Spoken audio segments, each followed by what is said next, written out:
Welcome to the Shikasa Boo Motor channel. This channel provides easy-to-understand explanations of car mechanisms.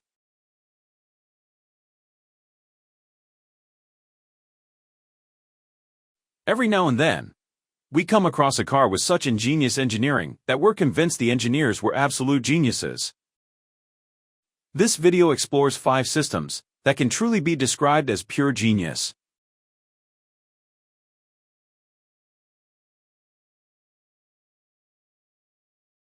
RWS, rear-wheel steering systems, are now mainly used in long wheelbase models, from Mercedes-Benz, BMW, and Land Rover, as well as in high-performance cars, from Ferrari, Lamborghini, and Porsche. RWS has 2 functions that serve 3 main purposes. The 3 purposes are reducing the minimum turning radius, improving stability at high speeds, and enhancing handling performance. While the 2 functions are in-phase steering and counter-phase steering. Counter-phase steering turns the rear wheels in the opposite direction to the front wheels, reducing the minimum turning radius.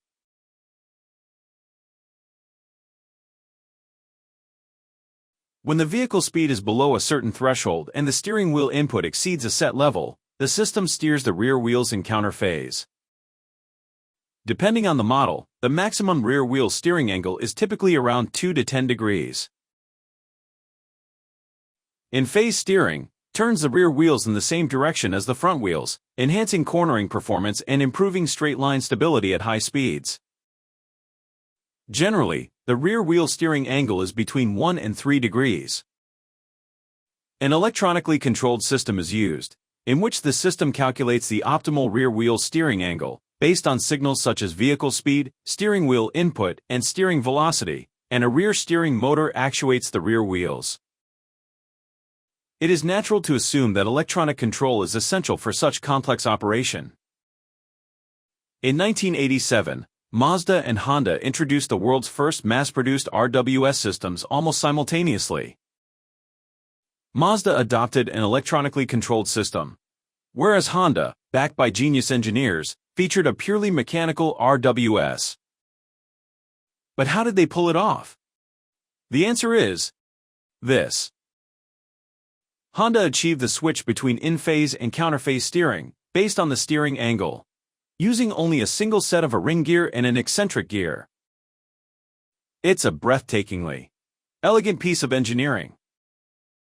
However, this mechanical RWS was used for only 1 generation, and it was replaced by an electronically controlled system in the next model. It was a snapshot of an era in which even the most sophisticated mechanical systems were being systematically replaced by electronic control.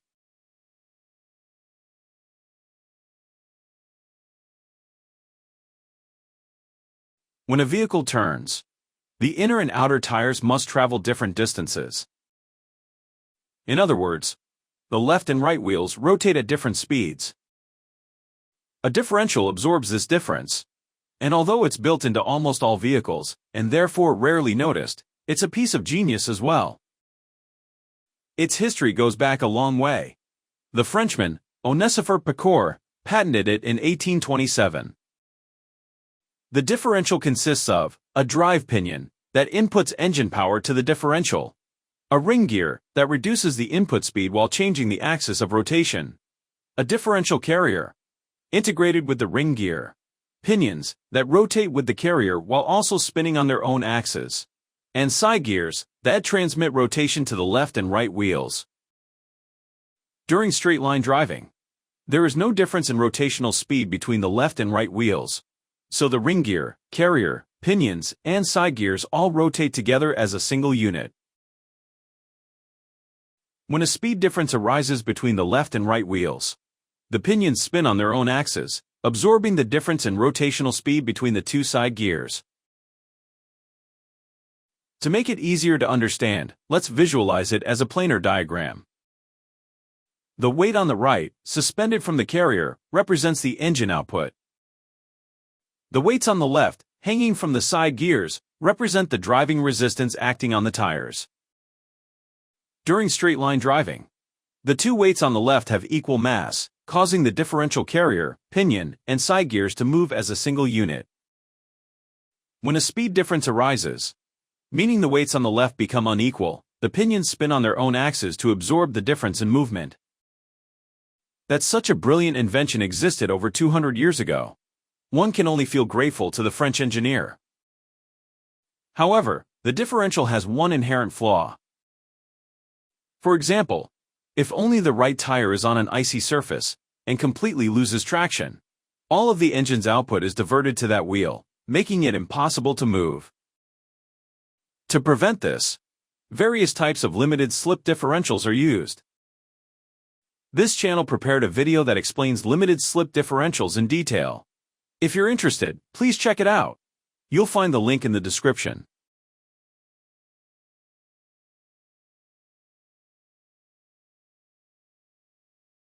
Today, many models are equipped with automatic windshield wipers.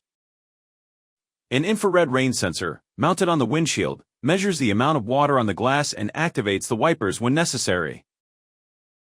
More recently, some vehicles have even adopted systems that use emergency braking cameras, or AI, to control wiper speed.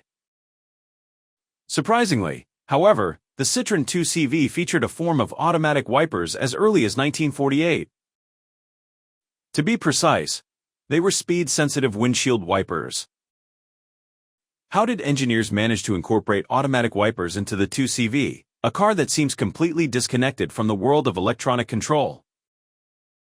The 2CV's powertrain consists of a longitudinal front-mounted two-cylinder boxer engine, the clutch, a 4-speed manual transmission, and a differential arranged behind it. The rotation of the transmission's output shaft is transmitted to the speedometer through a gear and a wire cable. The wire cable not only operate the speedometer needle, but also transmit power to the windshield wiper drive mechanism. When the vehicle speed is low, the wire cable also rotates slowly, causing the wipers to operate at a slower speed. As the vehicle speed increases, the cable rotates faster, causing the wipers to operate more quickly. It was truly a speed-sensitive wiper system, a brilliant invention. Pulling the dial on the wiper drive mechanism stops the wipers, while pushing it in makes them operate. What if the wiper arms stop in the middle of the windshield? Not a problem. You can simply rotate the dial manually to park them back in their home position. What if you stop in the rain? No need to worry about that either. Just turn the dial, and it will wipe the raindrops away for you. However, in reality, it seems that the adoption of the speed-sensitive wiper itself was not the primary objective. It is widely understood that this system was adopted without using an electric motor because the 2CV had a 6-volt electrical system, and also for the sake of weight reduction and cost savings. Operating the wipers without an electric motor leaves no choice but to tap power mechanically from rotating components, such as the engine or transmission. And as a result, the system inevitably becomes speed-sensitive. In the case of this system, it may be fair to say that this design choice itself was nothing short of genius. Even so, it was probably inconvenient after all. Beginning in the early 1960s, this wiper system was gradually replaced with a conventional electric motor-driven setup.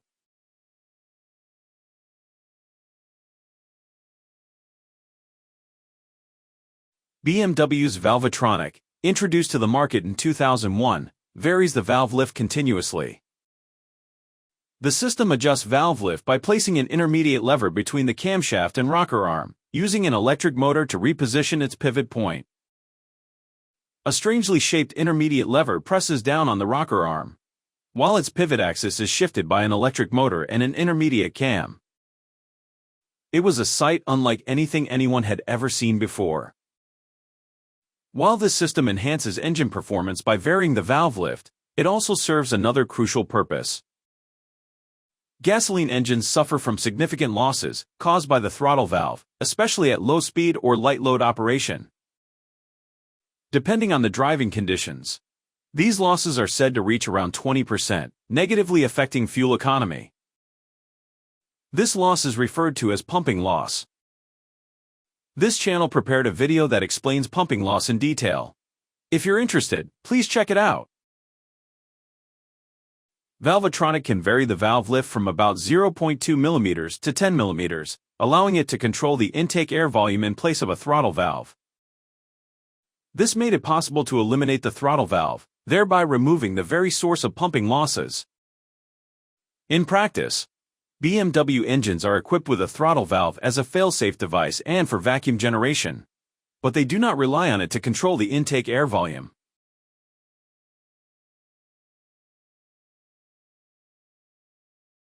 The fact that BMW continues to use Valvetronic in many of its engines, even a quarter of a century after its debut, proves just how outstanding this system is.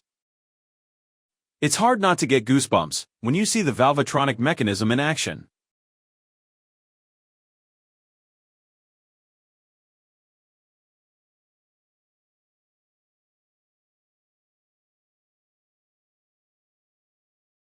Last but not least, here's the Toyota hybrid system, a familiar favorite on this channel.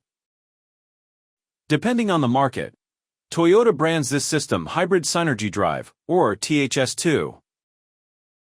This system consists of an ICE, internal combustion engine, a planetary gear-type power split device, MG1, motor generator, which mainly operates as a generator and starter motor for the ICE, and MG2, which is primarily used to propel the vehicle.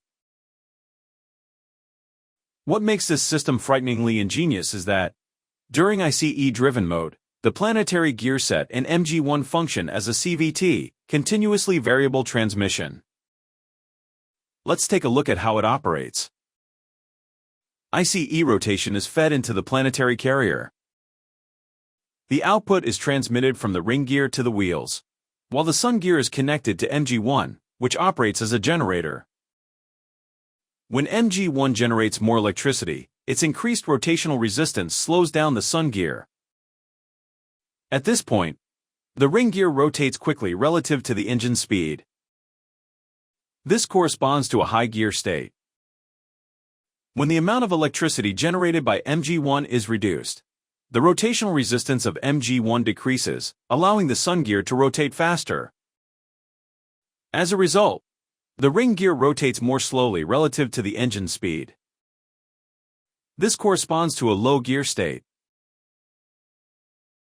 Furthermore, by supplying electrical power to MG1 to force it into reverse rotation, the system can enter an even deeper overdrive state. By continuously varying this operation without discrete steps, the system functions as a CVT, changing only the vehicle speed while maintaining the engine operating in its most efficient speed range. How else could we describe this system, if not as pure genius? This channel also features a detailed video explaining this system. If you're interested, be sure to check it out. Thank you for watching. If you enjoyed this video, please consider subscribing to the channel. We'll see you in the next video.